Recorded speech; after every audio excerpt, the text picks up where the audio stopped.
à tous et bienvenue dans Smart Patrimoine. Smart Patrimoine, l'émission qui vous accompagne dans la gestion de vos finances personnelles et qui décrypte également avec vous les actualités ou les enjeux du secteur de la gestion de patrimoine. Une émission tous les jours à 13h sur Bismart. Et au sommaire de cette édition, nous commencerons comme tous les mercredis avec l'écho des cryptos, le rendez-vous crypto-monnaie ou crypto-actif de Smart Patrimoine. Et en l'occurrence, on se demandera quel est le dynamisme du marché français en matière de crypto-monnaie et quel est le positionnement de la France par rapport aux autres pays européens et même mondiaux en matière d'industrie crypto à l'occasion de la sortie du rapport mené par l'ADAN et KPMG. Nous aurons le plaisir de recevoir en plateau pour cela Faustine Fleuret, présidente de l'ADAN. ADAN, je le rappelle, pour Association pour le développement des actifs numériques. Et ensuite, dans Enjeux patrimoine, on s'intéressera à l'épargne salariale en France. On se demandera comment développer l'épargne salariale au sein des entreprises françaises et notamment des TPE et des PME. Pour cela, nous aurons le plaisir de recevoir en plateau Agnès Bricard, ambassadrice à l'intéressement et à la participation pour cette 3e édition de l'initiative lancée par le ministre de l'économie Bruno Le Maire et la ministre du Travail Elisabeth Borne. Bienvenue à vous tous qui nous rejoignez dans Smart Patrimoine. Smart Patrimoine, c'est parti.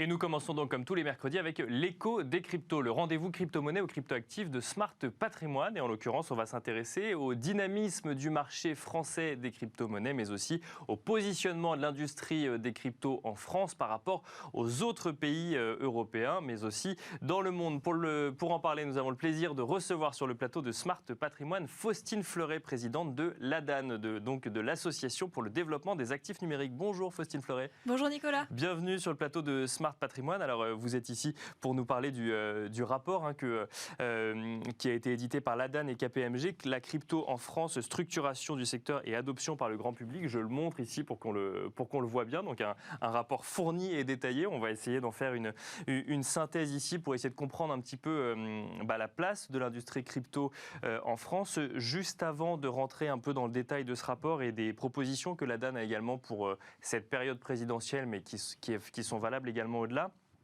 Un petit mot peut-être de la situation actuelle. Donc, ça fait plus d'une semaine maintenant que la Russie et l'Ukraine que la Russie a déclaré la guerre à l'Ukraine. On a vu effectivement des sanctions financières de la part d'un certain nombre de pays occidentaux assez drastiques, et ça a réveiller un peu des idées reçues sur les crypto-monnaies, puisque du coup on entend de plus en plus que, alors effectivement il y avait le sujet de savoir si on pouvait faire des dons à l'Ukraine en crypto-monnaie, de l'autre côté il y avait le sujet de savoir si certains dirigeants russes pouvaient contourner les sanctions financières via les crypto-monnaies, et donc du coup ça a participé à réveiller le sujet de cette idée de crypto-monnaie complètement décentralisée, hors de contrôle, voire même qui ne sert qu'à financer des activités criminelles, ou en tout cas l'axe du mal, si je peux m'exprimer ainsi.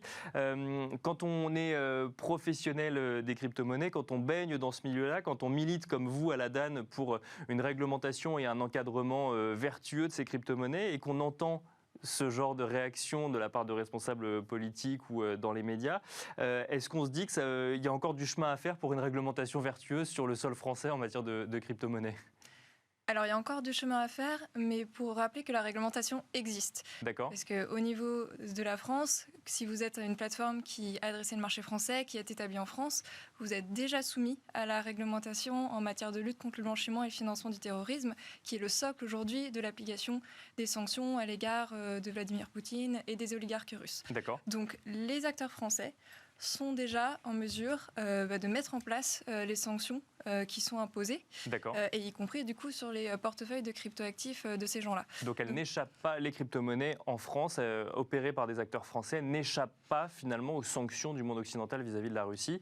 C'est de la finance décentralisée, mais ça rentre dans le même scope des sanctions.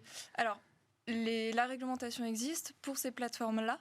Elles ont déjà le dispositif nécessaire pour ces plateformes centralisées. D'accord. La finance décentralisée, la réglementation est en train d'être mise en place, puisqu'on ne peut pas avoir la même réglementation qui s'applique à des entités assujetties centralisées, parce que ce que doivent mettre en place des plateformes crypto, c'est ce que mettent aujourd'hui en place, par exemple, des banques en matière de lutte contre le blanchiment et le financement du terrorisme. Cette réglementation, elle a donc été pensée pour ces opérateurs centralisés-là.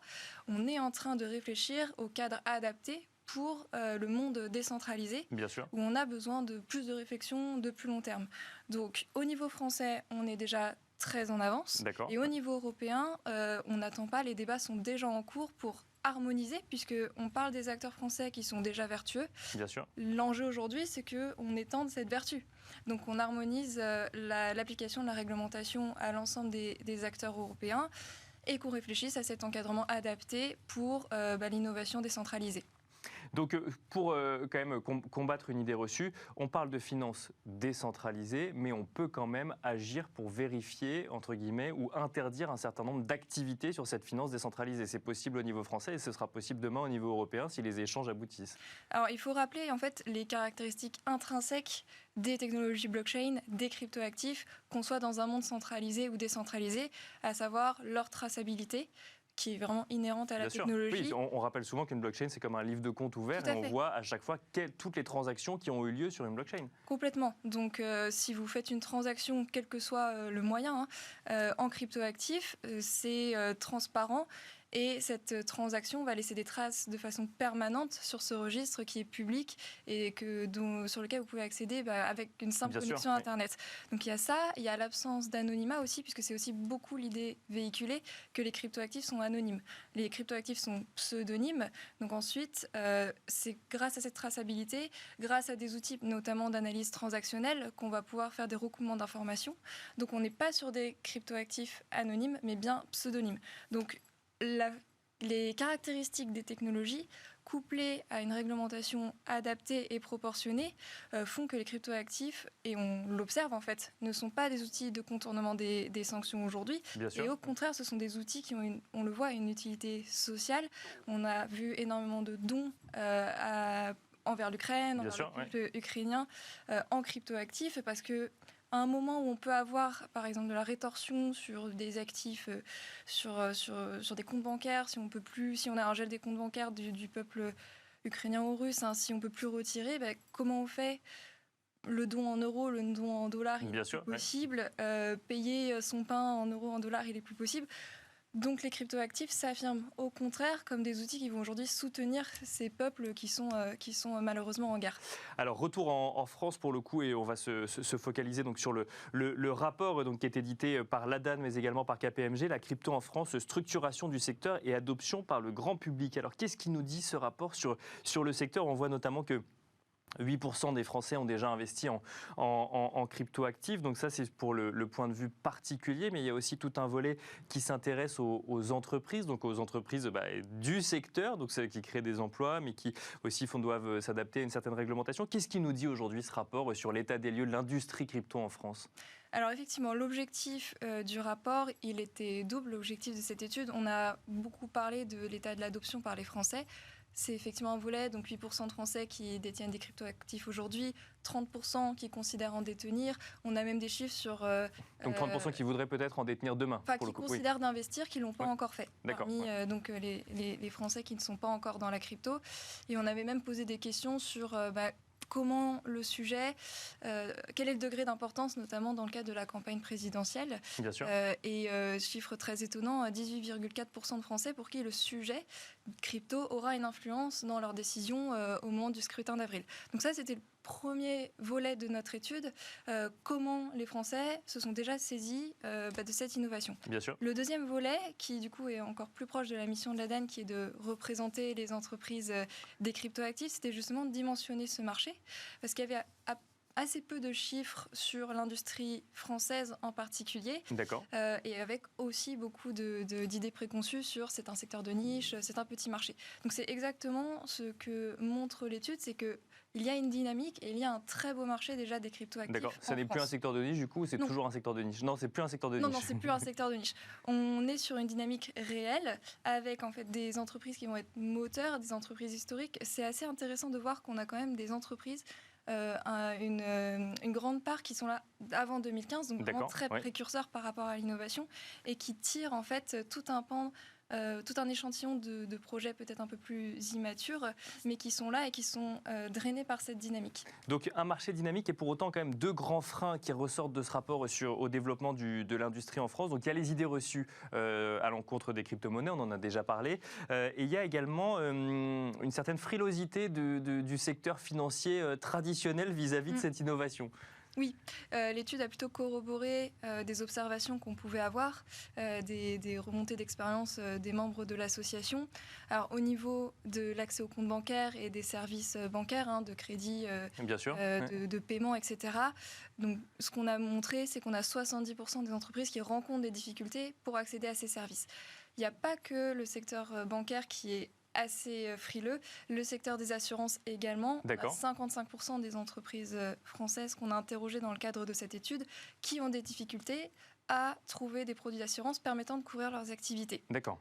Donc on est encore sur, malgré toute la pédagogie qu'on essaye de faire, beaucoup de réticences dues à une méconnaissance des cryptos, de leurs risques, surtout quand on parle des banques et des assurances, pour pouvoir faire comprendre, et c'est, je pense, ce qui a changé avec l'apparition de cette étude, notamment en montrant qu'il y a énormément de Français qui sont déjà très intéressés, en montrant qu'il faut accompagner le développement de ces entreprises, mais aussi bénéficier de la crypto pour moderniser, apporter de la nouveauté dans oui, parce qu'on voit d'ailleurs dans l'étude qu'il y a une part de plus en plus importante de Français qui seraient prêtes même à s'y intéresser si jamais son banquier lui proposait et si ça passait par un canal plus traditionnel. Il nous reste un tout petit peu de temps. Vous avez également des propositions pour la présidentielle. Alors, la présidentielle, c'est maintenant dans quelques semaines, mais ces propositions ont vocation également à vivre au-delà. Qu'est-ce que vous voudriez dire aujourd'hui dans un débat présidentiel où le sujet crypto est assez peu en fait représenté ou même évoqué? Sur quoi il faudrait alerter les candidats à la présidentielle ou le prochain ou la prochaine présidente de la République? Alors par exemple, si on regarde, parce que j'ai parlé de la dynamique, je n'ai pas donné des chiffres, mais si on regarde la croissance de l'emploi dans le secteur crypto, elle est indéniable. On était sur 64% l'année dernière d'emplois créés dans le secteur. On est sur une croissance perçue de 120% cette année. Donc, on a une attractivité de ce côté-là, avec en face, en fait, une pénurie de talent, puisqu'on manque d'une formation adaptée et qu'en plus, on n'impulse pas forcément les hommes et les femmes à aller sur ces sujets-là. Donc, si on accompagnait le secteur, on pourrait potentiellement créer des emplois. Bon, encore faudrait-il pouvoir trouver les beaux profils ou en tout cas les former. Alors, ça, c'est tout un angle de nos propositions. C'est le niveau formation. D'accord. Puisqu'il faut bien sûr accompagner les entreprises françaises, parce que le sujet aussi sur l'emploi, c'est qu'on est dans une concurrence internationale pour attirer ces talents. Bien sûr, oui. On est sur un monde par définition sans frontières, donc les entreprises françaises font face à une concurrence étrangère qui parfois est justement plus attractive. Donc on doit renforcer la compétitivité de nos entreprises pour qu'elles soient elles-mêmes plus attractives, mais surtout aujourd'hui, elles ne trouvent pas, par rapport à ces offres d'emploi, on a presque toutes les entreprises interrogées qui recrutent aujourd'hui. Elles ne trouvent pas des talents formés. Donc il faut aussi en fait, qu'on accélère de ce côté-là. Bien sûr, la formation de promotion qui vont mieux connaître la cryptoactive sous tous ses angles, parce qu'on recherche beaucoup du côté du développement. C'est une grosse manne de talents dont on a besoin, mais aussi sur toutes les autres disciplines que les cryptoactifs intègrent, donc la finance, la conformité, la comptabilité, etc. Donc ça, c'est effectivement tout un pan. Ça, c'est le volet formation. Et peut-être rapidement une autre mesure phare, on n'aura pas le temps de toutes les citer, mais on peut les retrouver sur votre site, ou en tout cas une autre proposition phare pour laquelle vous militez en ce moment. Alors du coup, peut-être la plus transversale finalement de ces mesures, c'est avoir une stratégie nationale d'accélération de l'innovation crypto. Parce qu'on n'a pas encore une impulsion très nette au niveau public qu'il faut encourager l'innovation crypto et les entreprises françaises. Donc il faut que ce soit beaucoup plus clair, et parce que ça va emporter tout le monde derrière. Toutes les réticences dont on parlait au niveau des banques, au niveau des assurances, au niveau des citoyens qui ne se sont pas encore lancés, si on a un discours beaucoup plus clair et beaucoup plus positif, parce qu'on a compris les enjeux en matière de souveraineté et compétitivité, alors on pourra lever beaucoup plus facilement ces barrières. Merci beaucoup Faustine Fleuret d'être venue nous détailler rapidement du coup l'état des lieux des cryptos en France, de l'industrie crypto, et aussi donc les propositions de l'ADAN qu'on peut retrouver sur le site de l'ADAN, qui sont nombreuses pour la présidentielle mais également au-delà. Je rappelle donc que vous êtes présidente de l'ADAN, l'association pour le développement des actifs numériques, et quant à nous on se retrouve tout de suite dans Enjeux Patrimoine.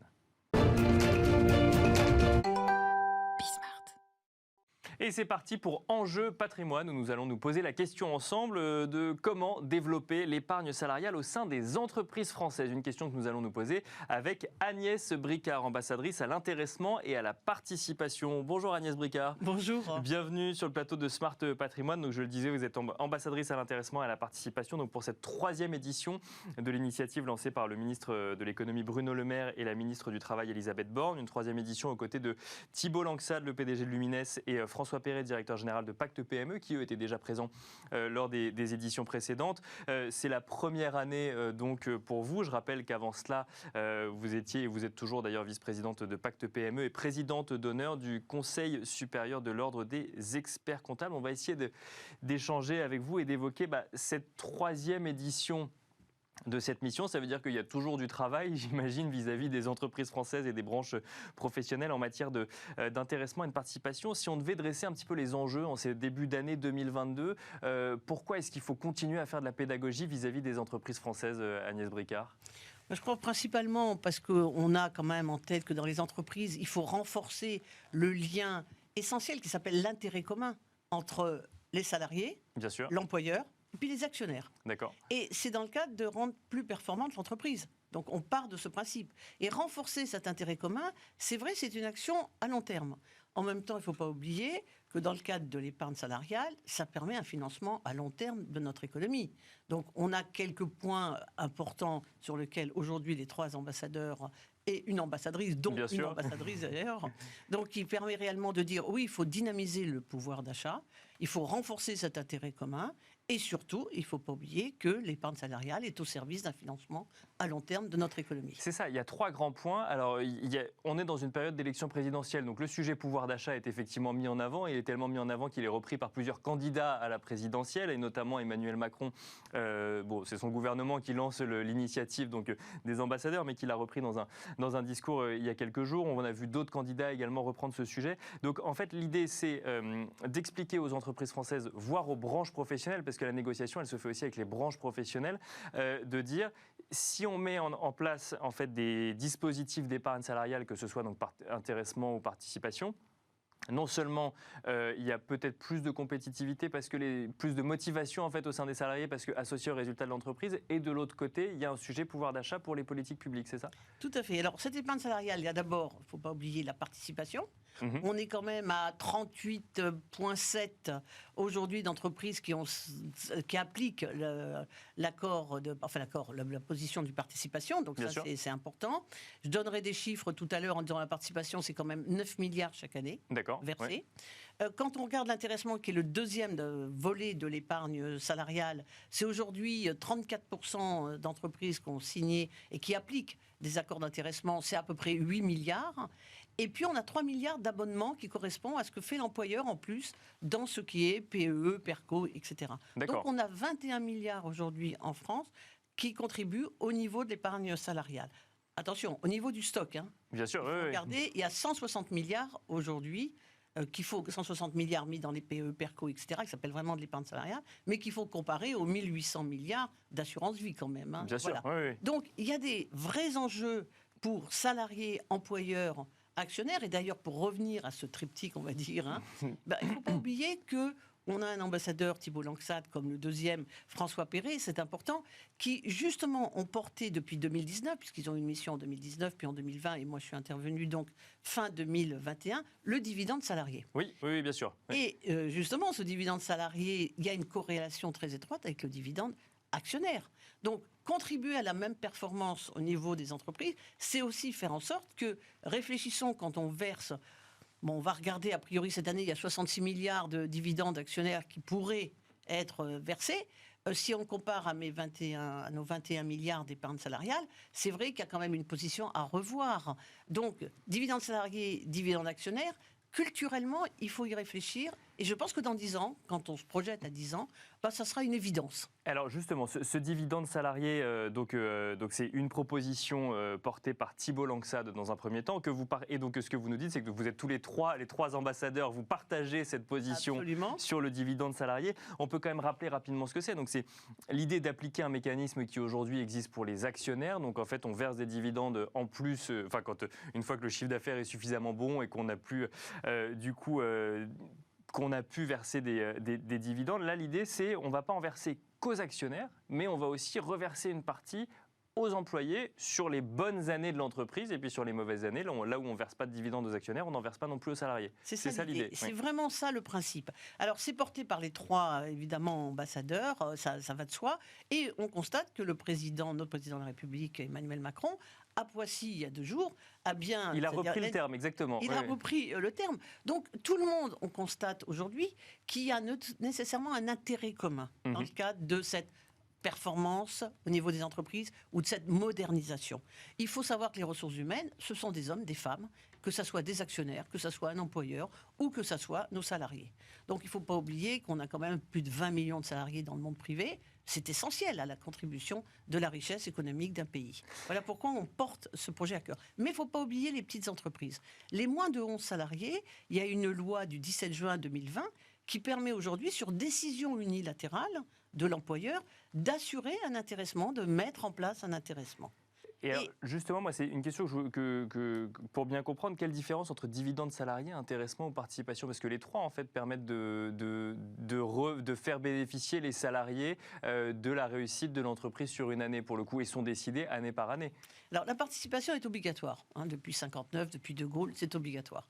L'intéressement, c'est facultatif. Dès lors que c'est facultatif, l'application dividende salarié, dividende actionnaire a du sens. Bien sûr. Parce que ça donnerait justement du sens à une application automatique, on va l'appeler. Et donc ça joue, évidemment, dès lors qu'il y a l'intéressement dans les moins de 50 salariés, le dividende salarié, dividende actionnaire s'applique. Mais ensuite, une fois qu'on dit ça, une fois qu'on a le principe, l'ADN, il faut savoir la mise en œuvre. Et donc, on constate que les pouvoirs publics, donc que ce soit le président Macron, avec Bruno Le Maire ou avec Elisabeth Borne, ils ont mis en place une loi du 17 juin 2020 qui permet dans les entreprises de moins de 11 salariés, au lieu de signer des accords d'entreprise, c'est toujours un peu compliqué, il n'y a pas toujours les représentants des salariés, ça permet à ces entreprises qui s'appellent des TPE, moins de 11, d'assurer avec l'employeur uniquement une décision unilatérale d'employeur. C'est essentiel.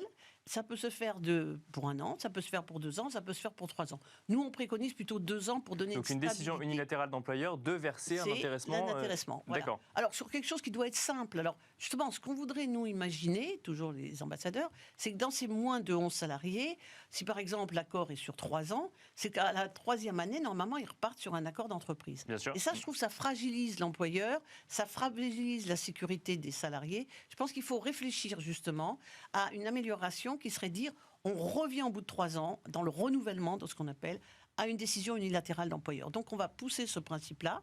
Également, on va faire en sorte de réfléchir à un accord type simplifié, un accord type simplifié qui permettra dès lors en amont de faire un examen par toutes les autorités, mais ensuite de ne plus l'envoyer, comme doit le faire, à la direction départementale de l'économie, de l'emploi, du travail, de la solidarité et aux organismes sociaux. Ça pose un problème pour les moins de 11 d'attendre ces délais auprès de ces différents organismes. Donc on propose accord type simplifié, j'en finis là, et ne plus l'adresser évidemment à ces organismes. Et après, on dit pourquoi dans les moins de 11, on ne supprime pas justement la CSG et la RDS de 9,70 quand même. Il reste ces 9,70. Et alors, c'est intéressant parce que j'allais vous demander qu'est-ce qui bloque en fait. Et là, donc, on prend l'exemple des plus petites entreprises. Si je comprends bien, ce qui bloque, c'est l'administratif en fait. C'est que vous voulez simplifier l'adoption en disant ça va vous coûter moins cher déjà dans un premier temps. Pas de conseil, dans le bon sens du terme, quelque chose d'automatique. Comme on prend une autoroute, il y a quelque chose d'automatique. D'autant plus dans les moins de 11, l'employeur, il sait la force de ses ressources humaines. Il les connaît, ces artisans, ces commerçants, etc. Ils savent la ressource humaine et ils vont jusqu'au bout, souvent, quand ils sont dans des difficultés, pour payer justement leurs salariés. Donc, ils ont conscience de cette ressource humaine, de cette valeur immatérielle. Donc, il faut simplifier ce point-là. Par contre, Et donc là, ce serait à la décision du dirigeant d'entreprise, systématiquement. On ne serait pas sur des accords de branche ou autre. Non, là, c'est vraiment selon la réalité, en fait, du quotidien de l'entreprise en question.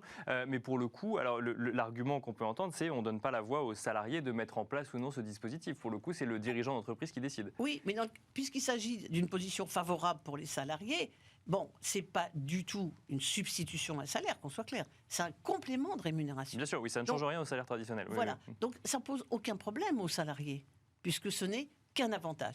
Par contre, il faut bien réfléchir qu'il y a eu aussi une loi de décembre 2020, la loi ASAP, qu'on appelle Accélération, Simplification, Action publique, qui permet, dès lors qu'il y a un accord de branche avec un agrément et avec des critères fermés, d'avoir aussi, dans les moins de 50 salariés, une décision unilatérale de l'employeur.